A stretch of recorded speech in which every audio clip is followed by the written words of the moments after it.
Assalamualaikum warahmatullahi wabarakatuh.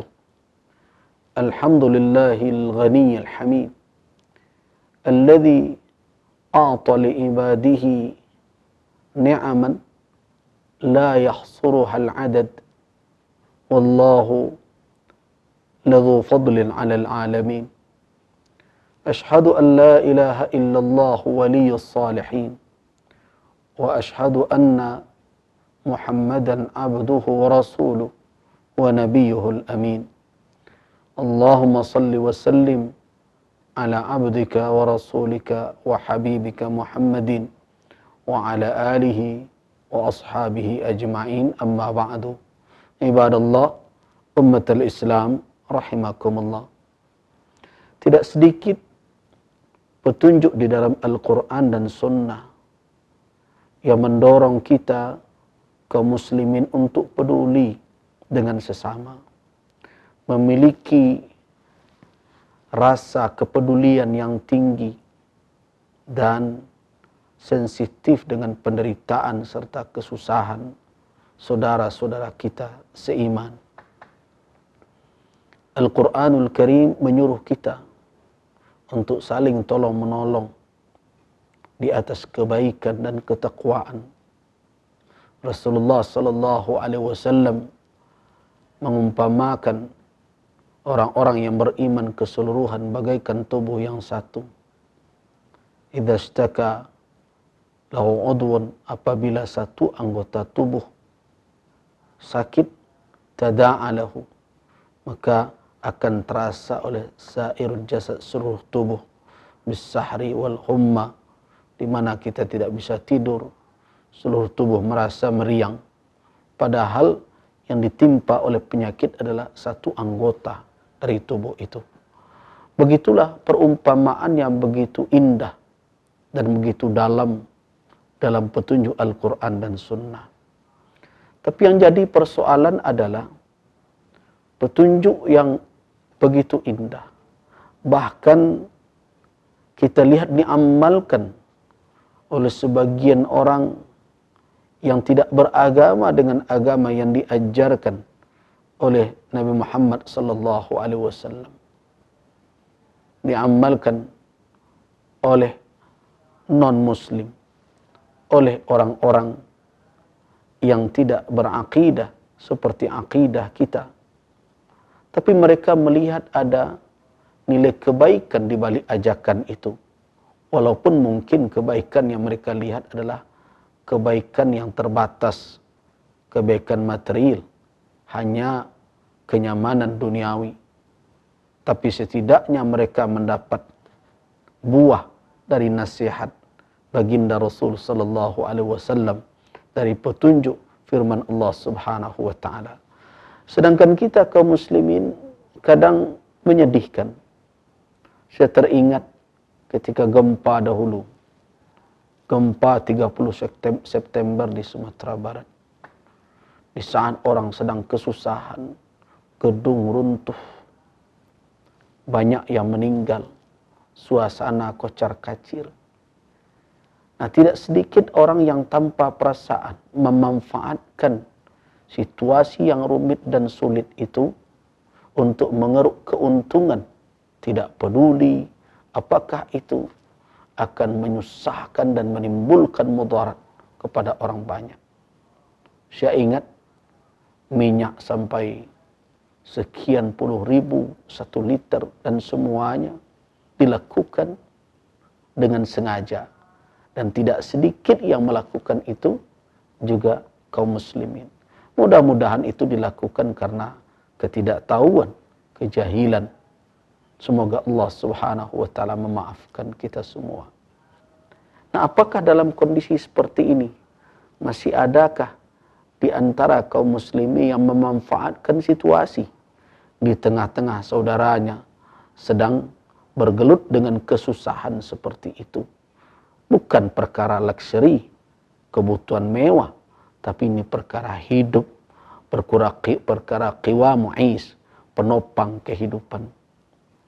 Saya teringat, wahai kaum muslimin, dengan kisah di tahun Ramadan, di tahun paceklik kekeringan yang diceritakan itu terjadi di masa Amirul Mukminin Umar Al-Faruq, Umar bin Al-Khattab radhiyallahu anhu, di mana kondisi begitu sulit, yang akan dimakan tidak ada, keadaan diperparah dengan tidak turunnya hujan sehingga tidak ada tumbuhan dan binatang ternak pun banyak yang mati. Begitulah kondisi yang berat di zaman itu.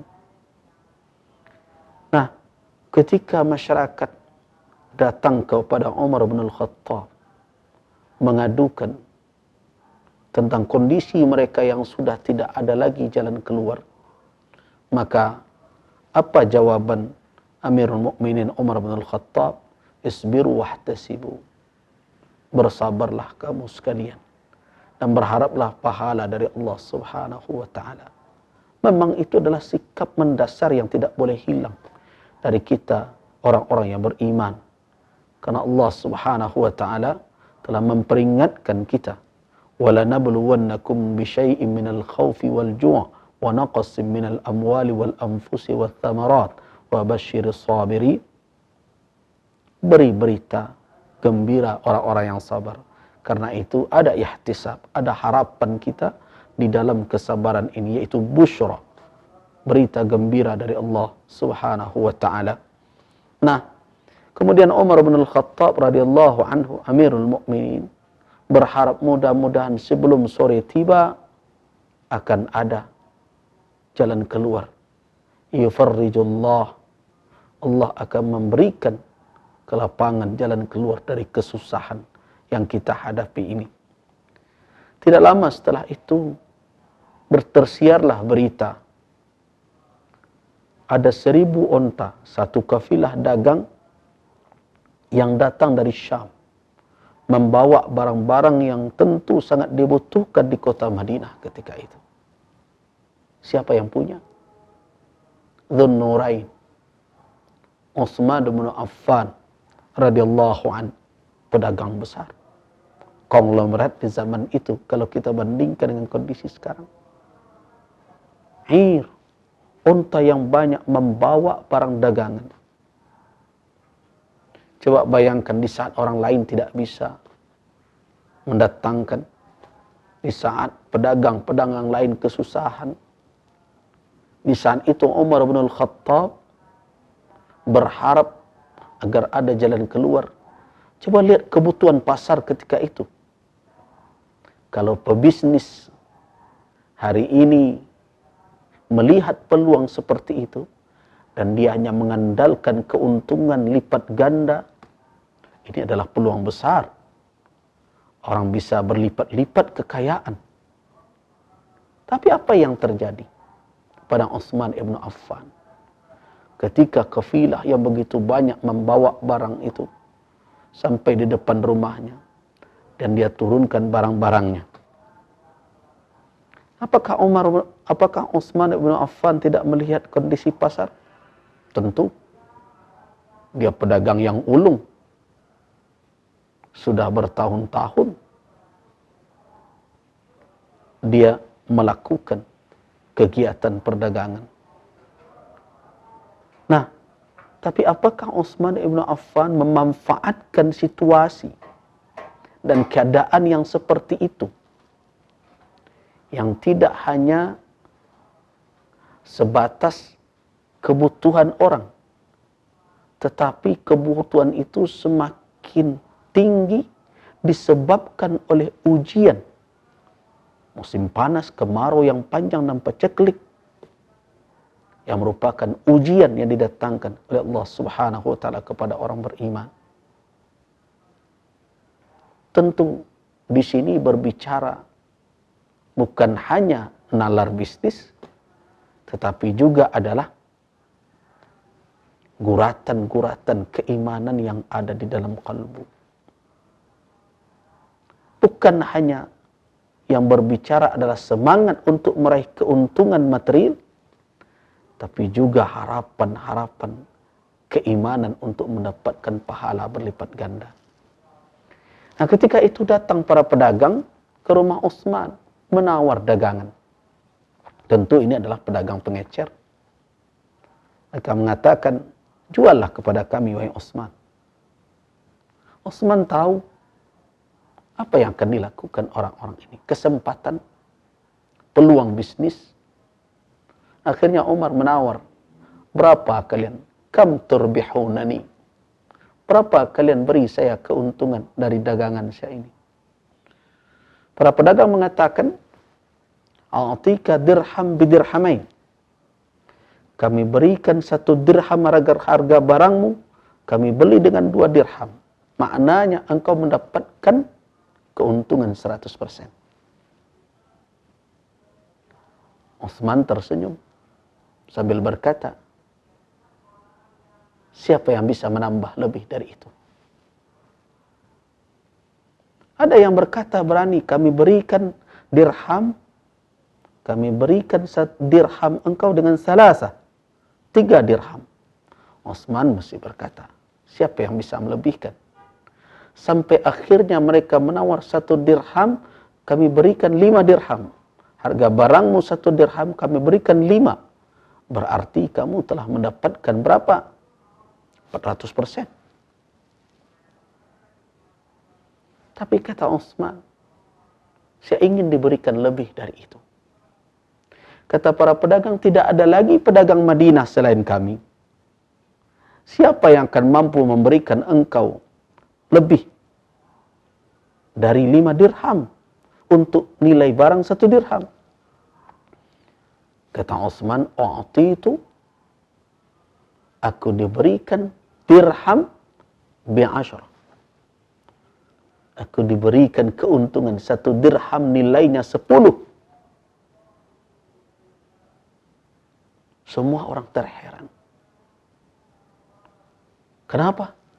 Karena tidak mungkin ada pedagang yang berani memberikan keuntungan sebesar itu di saat seperti itu. Mereka bertanya, man? Siapa? Kata Utsman, innallah a'tani. Allah lah yang memberikan kepadaku bikulli dirhamin asyratan.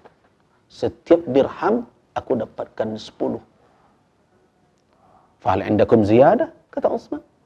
Apakah kalian bisa melebihi dari itu? Faqalu la. Para pedagang berkata, tidak, kami tidak mampu lebih dari itu. Faqala, mendengarkan mereka sudah menyerah. Karena tidak mungkin mereka tawar-menawar dengan imbalan yang diberikan oleh Allah Subhanahu wa taala. Apa kata Utsman ibn Affan radhiyallahu an? Inni ushhidullah ta'ala anni ja'altu ma hamalat hadhihi al-'iru sadaqatan ala fuqara'il muslimin. Sungguhnya aku bersaksi kepada Allah. Kejadikan Allah sebagai saksi. Sesungguhnya aku menjadikan seluruh yang dibawa oleh kafilah dagang ini, aku bagikan sebagai sedekah untuk fuqara kaum muslimin. Apa yang diharapkan oleh Utsman? La abtaghi min ahadin dirhaman wala dinara. Saya tidak mengharapkan dari siapapun dirham dan dinar. Wa innama abtaghi thawab Allah wa ridah. Saya hanya mengharapkan balasan dari Allah dan ridhanya. Masya Allah. Jiwa seperti ini yang sudah lama hilang lenyap dari banyak orang. Yang semestinya inilah pakaian kita kaum muslimin. Malah yang tampak oleh kita adalah dalam kesulitan, dalam kesusahan umat, tidak sedikit orang yang menghilangkan rasa kemanusiaan. Dia lipat gandakan. Bahkan tidak sedikit yang melakukan spekulasi, ihtikar. Padahal seluruh ulama dalam berbagai madhab mengatakan bahwa spekulasi, menahan barang, ini katakan ihtikar, habsu malin au manfaatin au amalin walimtina'u an bai'ihi aw badlihi hatta yaghlu si'ruhu ghala fahishan ghaira mu'tad. Orang yang mencoba menahan barang, memanfaatkan kesempatan, kebetulan dia punya link perdagangan yang kuat, yang hebat. Dia tahan barang kebutuhan pokok orang sehingga akhirnya membubung tinggi. Dengan itu dia mengambil keuntungan. Dia campakkan perasaan kemanusiaannya. Dia tidak peduli rintihan fuqara dan masakin. Yang penting bagi dia adalah kekayaan, kekayaan, kekayaan yang tidak akan pernah puas-puasnya walaupun dia mendapat seberapapun. Cobalah renungkan ini, baik kaum muslimin. Tidakkah kita tahu bahwa Nabi SAW mengatakan al-muhtakir, orang yang spekulan seperti itu adalah khati, orang yang salah, melakukan kemaksiatan. Berdasarkan itu, makanya para ulama sepakat mengatakan bahwa walaupun nanti mazhab Hanafi mengatakan makruh tahrim, tapi mereka sepakat semuanya mengatakan bahwa cara-cara spekulasi seperti itu adalah dilarang dan dibenci di dalam syariat Islam. Semoga menjadi renungan kita semua. Waffaqanallahu wa iyyakum lima yuhibbuhu wa yarda. Wabillahi taufiq wal hidayah. Wassalamualaikum warahmatullahi wabarakatuh.